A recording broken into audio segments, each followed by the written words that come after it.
students. How are you all? I hope all of you are fine.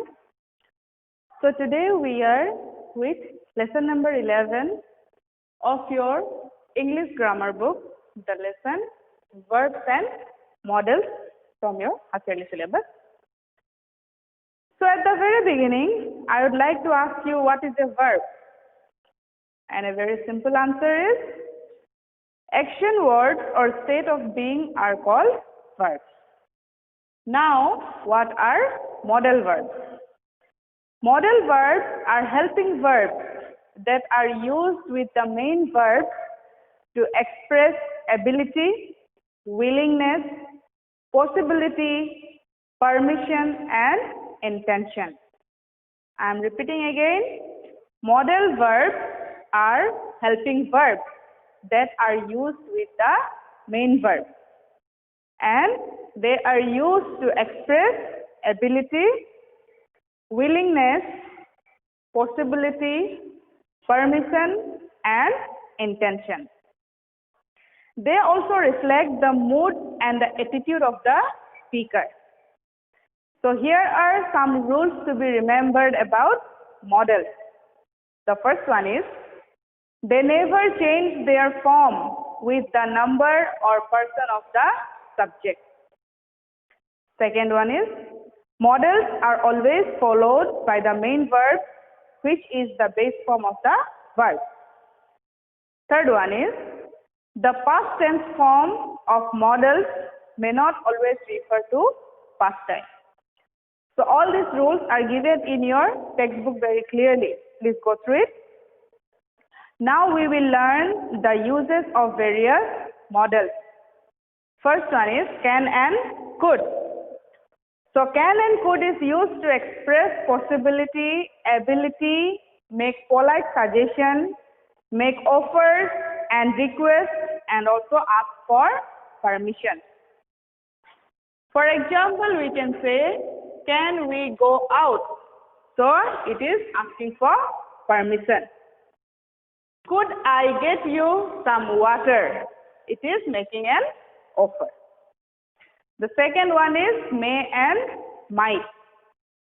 May is used to express a strong possibility in the present or the future. Make polite suggestions and to ask for or give permission. For example, may I enter the room? It is asking for permission. You may take your books now. It is giving permission. So here is the use of may. Then shall and should. Shall is used to express intention or decision, make offers or suggestions, ask for advice, and also to give command. For example, shall I open the door for you?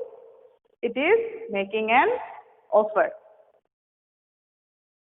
You shall not leave till I tell you. It is making a command.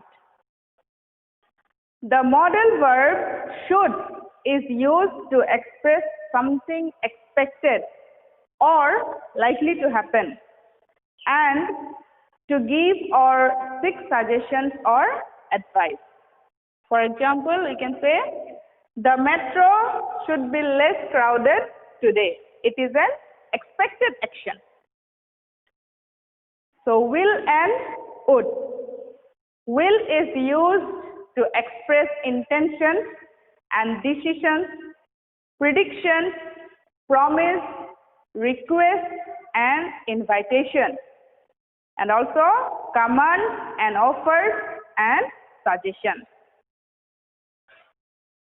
For example, I will get you some water. It is making an offer.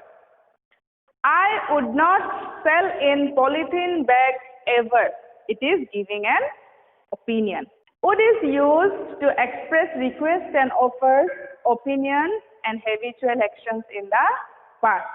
This is the example. I would not sell in polythene bags ever, giving an opinion. Then the last one is must. The modal verb must is used to express a strong obligation and necessity. For example, we can say, we must keep to our lane on the road. The second one is rules and laws. For example, we can say, all students must carry their identity card to school. So clear all of you? Here are the uses of the modal verb. Clear all of you? So in the next video, we will come up with another lesson. Till then, take care. Thank you.